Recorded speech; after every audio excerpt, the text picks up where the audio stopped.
Didapatkan hasil pengkajian dari kasus keluarga Tuan A yang dimana merupakan keluarga dengan diabetes mellitus tipe 2, dimana setelah dilakukan pengkajian didapatkan hasil bahwa Tuan A usia 45 tahun menderita DM sejak 2 tahun lalu, dan Nyonya L 40 tahun istri Tuan A juga mengalami DM yang baru diketahui 1 tahun lalu. Dari hasil pengkajian didapatkan bahwa Tuan A dan Nyonya L sebelumnya sudah melakukan tes HbA1c secara bersama di RS rujukan terdekat dengan hasil kadar HbA1c Tuan A 7,5% dan Nyonya L 7,8%, yang dimana termasuk nilai rujukan HbA1c tinggi. Pengkajian fisik yang dilakukan juga didapatkan hasil bahwa Tuan A dan Nyonya L mengalami obesitas, dengan Tuan A memiliki BB 108 kg, tinggi badan 167 cm, dan IMT 30,7 yang termasuk obesitas, dan Nyonya L dengan BB 85 kg, tinggi badan 155 cm, IMT 29,4 yang dimana sudah memasuki obesitas.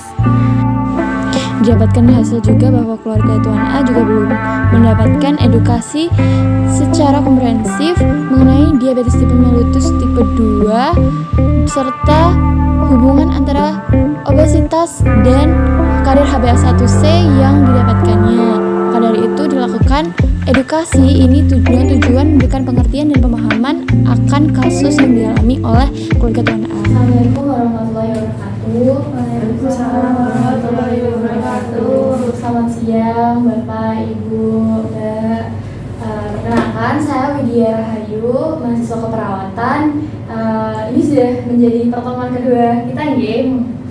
Jadi langsung saja, bahwa kemarin sudah kita kontrak waktu bahwa hari ini akan dilakukan edukasi terkait permasalahan yang sudah dikaji. Bahwa kemarin didapatkan hasil permasalahan kalau memang dari keluarga ini ada penderita diabetes diabetes 2 dari bapak maupun ibu.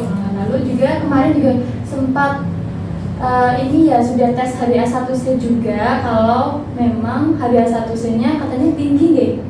Kalau tidak salah ada berapa Bu? Saya 7,5. Saya 7 kayaknya Bu. 7 ya. Nah memang hasil HbA1-nya itu memang tinggi nilainya. Sebelumnya apa pernah tes HbA1c apa ini baru pertama? Baru pertama. Ya. Dan memang kata dokter kemarin ini ya ada keterkaitan antara nilai HbA1c dari Bapak Ibu dengan kondisi kegemukan atau obesitas yang saat ini dialami. Ada Mbak, katanya salah satu penyebabnya gitu. Iya, tapi dari Bapak Ibu masih apakah sudah dikasih edukasi terkait hal tersebut? Belum kemarin. Ya. Oke, baik, hari ini akan diberikan edukasi mengenai hubungan dari obesitas terkait dengan nilai kadar HbA1c pada penderita diabetes mellitus tipe 2 seperti itu. Pun dilakukan edukasi ini bertujuan untuk memberikan pemahaman serta pengertian kepada Bapak Ibu bahwa ada keterkaitan mengenai obesitas atau kegemukan yang dialami terhadap nilai kadar HbA1c kepada penderita diabetes mellitus tipe 2, serta harapannya juga setelah dilakukan edukasi ini dapat membantu meningkatkan motivasi Bapak dan Ibu dalam merubah perilaku pola hidupnya agar lebih sehat, lebih berhati-hati dalam pemilihan makanan, lebih rajin melakukan aktivitas fisik, serta dapat memberikan impact yang bagus agar kadar HbA1c-nya dapat terkendali dan obesitasnya dapat menurun. Lama waktunya sekitar 10-15 menit dan nanti ada memang diskusi dari Bapak Ibu dan Mbak, apakah bersedia? Bisa. Oke, itu kita mulai ya. Sebelumnya kita kenal dulu mengenai apa itu diabetes mellitus tipe 2. Seperti yang sudah kita ketahui bahwa diabetes mellitus tipe 2 itu merupakan penyakit keturunan atau genetik yang menahun atau kronis bila penanganannya tidak dilakukan secara baik atau tidak dikontrol dengan baik. Nah, adapun diabetes mellitus tipe 2 ini disebabkan karena gaya hidup yang tidak sehat, dengan bisa dilihat dari diabetes mellitus tipe 2 ini tinggi gulanya itu dari cek kadar gula darah. Untuk tingginya biasanya lebih dari 126 itu sudah mulai tinggi dan itu bisa dikatakan tidak normal gitu. Kalau boleh tahu, kemarin sempat tes kadar glukosa darahnya cukup tinggi ya kami tes ya. Sekitar 200 ya Pak Bu. Oke. Selanjutnya adapun faktor yang memang mempengaruhi terjadinya diabetes mellitus tipe 2 itu salah satunya memang betul, yaitu obesitas atau kegemukan. Nah, namun faktor tersebut merupakan faktor yang bisa diubah atau bisa kita cegah. Nah, sebelumnya kita ketahui dulu bahwa faktor resiko penyakit diabetes yang bisa diubah selain kegemukan yaitu adanya kurang aktivitas fisik, hipertensi, dislipidemia, diet tidak seimbang, serta punya riwayat penyakit bawaan seperti penyakit jantung, pembuluh darah, dan lain sebagainya seperti itu. Dan memang faktor resiko mengenai dari diabetes mellitus tentang kegemukan ini memang sangat berpengaruh terhadap kadar glukosa darah dalam tubuh seperti itu. Obesitas atau kegemukan. Nah, seperti yang kita ketahui bahwa obesitas yaitu kondisi di mana penumpukan lemak yang berlebihan akibat ketidakseimbangan antara asupan energi yang masuk ke dalam tubuh kita dengan asupan energi dan energi yang kita gunakan. Jadi tidak seimbang karena terjadi kebanyakan makan namun tidak diimbangi dengan olahraga. Nah, itu bisa menyebabkan terjadi obesitas atau kegemukan. Nah, obesitas sendiri merupakan salah satu faktor penyebab diabetes mellitus juga dan penyebab tingginya nilai kadar HbA1c bisa berpengaruh. Nah, selanjutnya bagaimana sih cara kita mengetahui kalau kita itu atau seseorang itu mengalami obesitas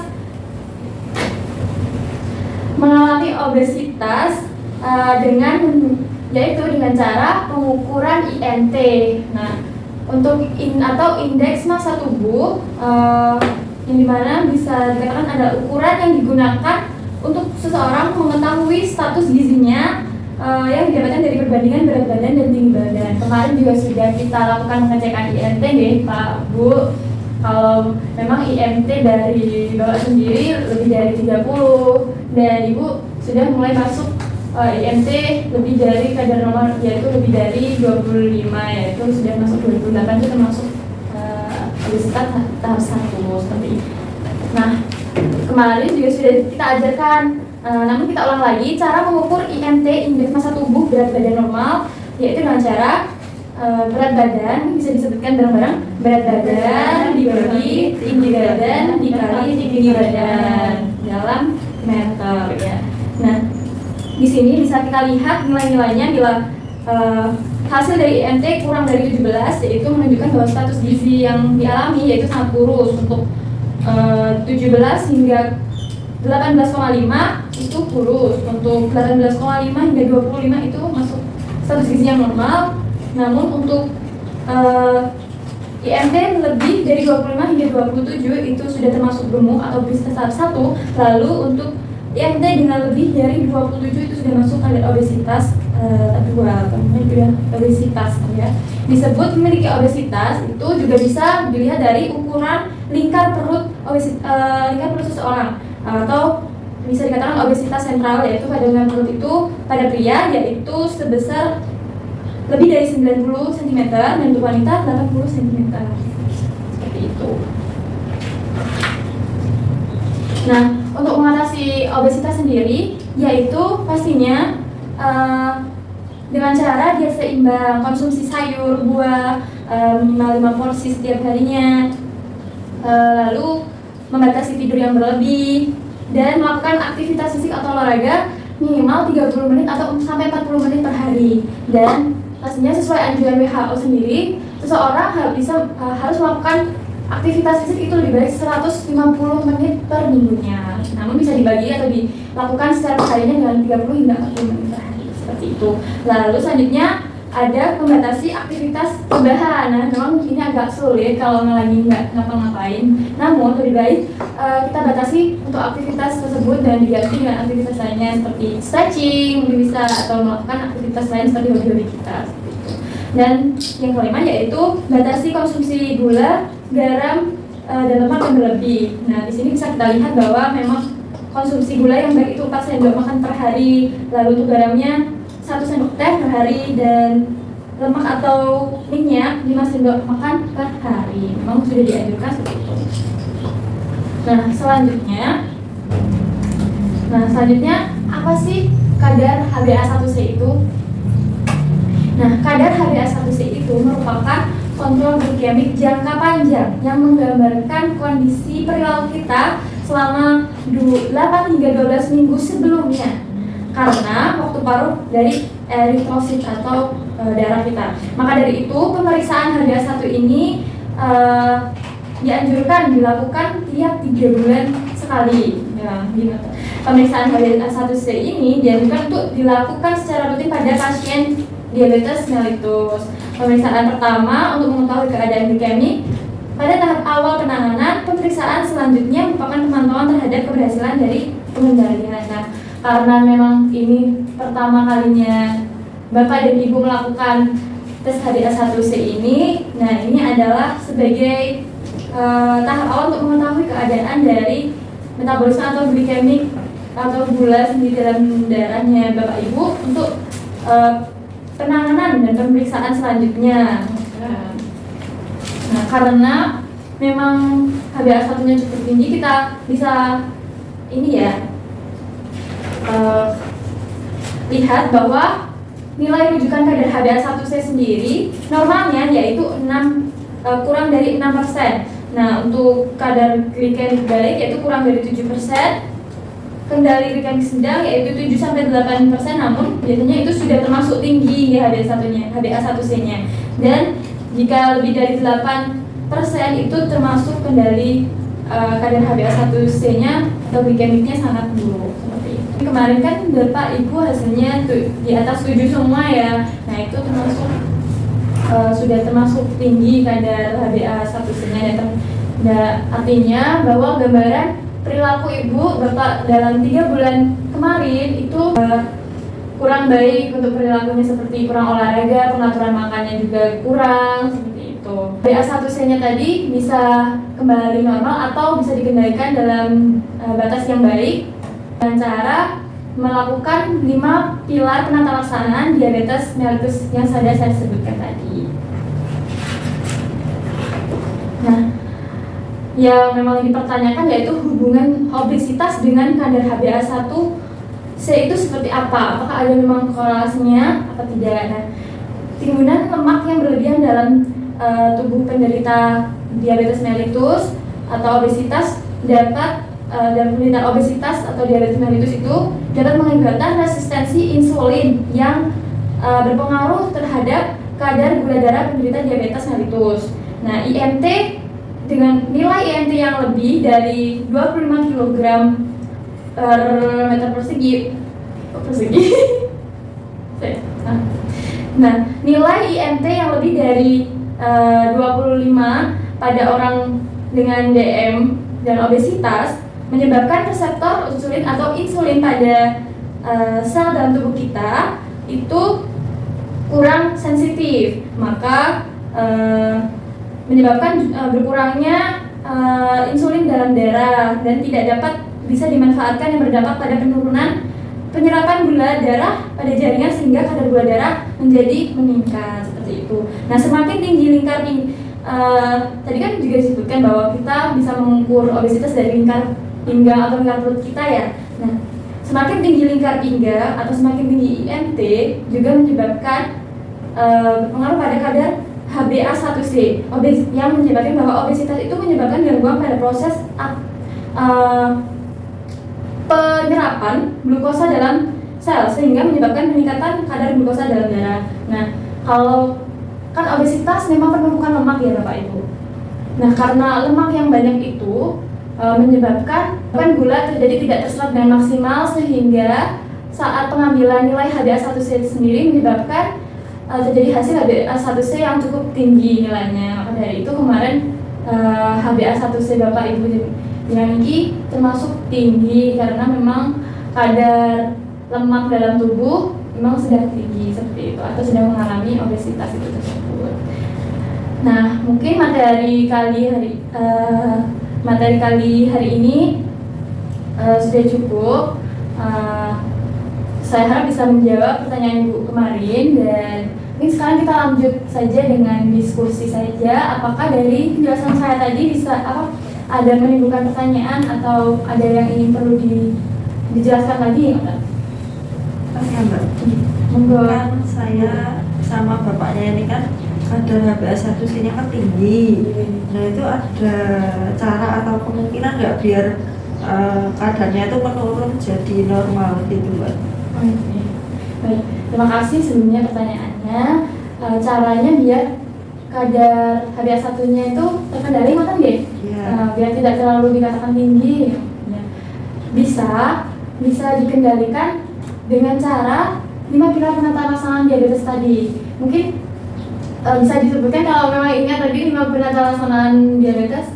Ada makanan yang sehat, Iya, diet seimbang, lalu terus aktivitas. olahraga, aktivitas fisik, lalu ada kontrol rutin, ya cek kadar gula darah, lalu ada Pengobatan DM. ya melakukan pengobatan DM dan sesuai anjuran dokter. Misal diberi obat anti diabetes atau ada konsumsi insulin, itu diminum sesuai atau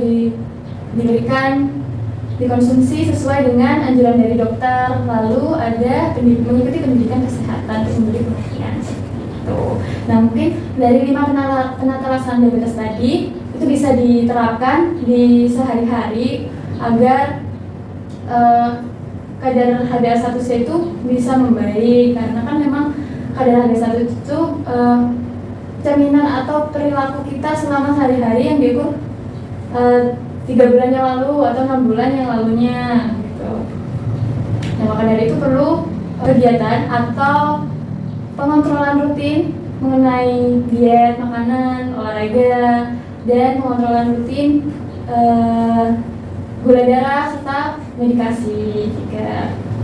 Mungkin seperti itu yang bisa ini saja. Apakah Mbak mampu menjawab pertanyaan yang Bu Latifah? Terima kasih Mbak. Ya. Mau tanya, Iya. Mbak, kan orang tua saya kan DM ya, dan HbA1-nya tinggi. Itu kira-kira saya bisa nggak kena itu? Kan soalnya bapak ibu juga klinika. Ya. Jadi untuk menjawab pertanyaan dari Mbak Rita sendiri, ya memang betul bahwa memang penyakit DM ini tadi sudah saya sebutkan memang penyakit genetik yang bisa diwariskan dari orang tua kepada keturunannya. Nah, untuk itu penyakit ini namun bisa dicegah, tidak langsung serta-merta bisa langsung mengenai anaknya dengan cara tadi menjaga pola hidup sehat, terus mengkonsumsi makanannya juga dijaga, dan pastinya melakukan aktivitas fisik untuk mencegah terjadinya obesitas seperti itu. Oke Mbak, kasih. Apakah ada pertanyaan lagi? Sudah. Mungkin bisa ini kita evaluasi materi-materi tadi mengenai hubungan dari obesitas dengan kadar HbA1c pada penderita diabetes tipe 2. Nah, mungkin bisa disebutkan apa sih HbA1c tadi? HbA1c itu tadi mengukur kadar gula darah yang dimana itu mencerminkan perilaku kita 3 bulan sebelumnya Mbak. Iya betul. Kalau iya betul Bu Latifah, kalau memang kadar HbA1c itu mencerminkan perilaku kita 3 bulan yang lalu atau 6 bulan yang lalu. Nah, bagaimana sih kalau misal kadar HbA1c kita tinggi artinya apa? Berarti artinya pola hidup kita selama 6 bulan kebelakang itu tidak baik. Ya, betul. Seperti mungkin tidak menjaga pola makan, tidak olahraga. Nah, itu juga itu artinya memang nilai tinggi kadar HbA1c kita tinggi akibat perilaku yang kurang baik ya, gitu. Mungkin untuk evaluasinya saya anggap ini sudah paham ya tadi mengenai kadar HbA1c sendiri. Kalau memang nilai tinggi dari kadar HbA1c itu memang dari mencerminkan perilaku 3 bulan kita ke belakang, bahwa perilaku tersebut memang kurang baik, memang tidak menjaga kesehatan, tidak menjaga pola makan, tidak menjaga pola aktivitas, dan serta terdapat faktor risiko seperti obesitas itu juga sebagai pemicu dari nilai tingginya kadar HbA1c. Nah, maka dari itu untuk mengendalikan nilai kadar HbA1c agar tetap normal juga atau menurun tidak terlalu tinggi, itu bisa melakukan aktivitas fisik dengan cara aktivitas fisik untuk mengurangi kadar lemak dari penderita obesitas sendiri, supaya darah kita mampu mengelola gula dalam tubuh kita, supaya karena kalau sudah olahraga kan dapat menurunkan lemaknya jadi berkurang dan darah lebih sensitif untuk menyerap atau mengolah dari gula seperti itu. Dan harapannya dengan seperti itu dapat mengurangi atau dapat mengendalikan atau menurunkan nilai HbA1c. Mungkin cukup untuk edukasi kali ini. Terima kasih atas ketersediaan waktunya. Semoga apa yang bisa saya sampaikan dapat menjadi acuan atau sebagai sarana edukasi pengetahuan yang bisa diterapkan di dalam kehidupan sehari-hari keluarga Bapak Alfa dan Ibu Latifah dan adik kita, seperti itu. Terima kasih. Wassalamualaikum warahmatullahi wabarakatuh. Waalaikumsalam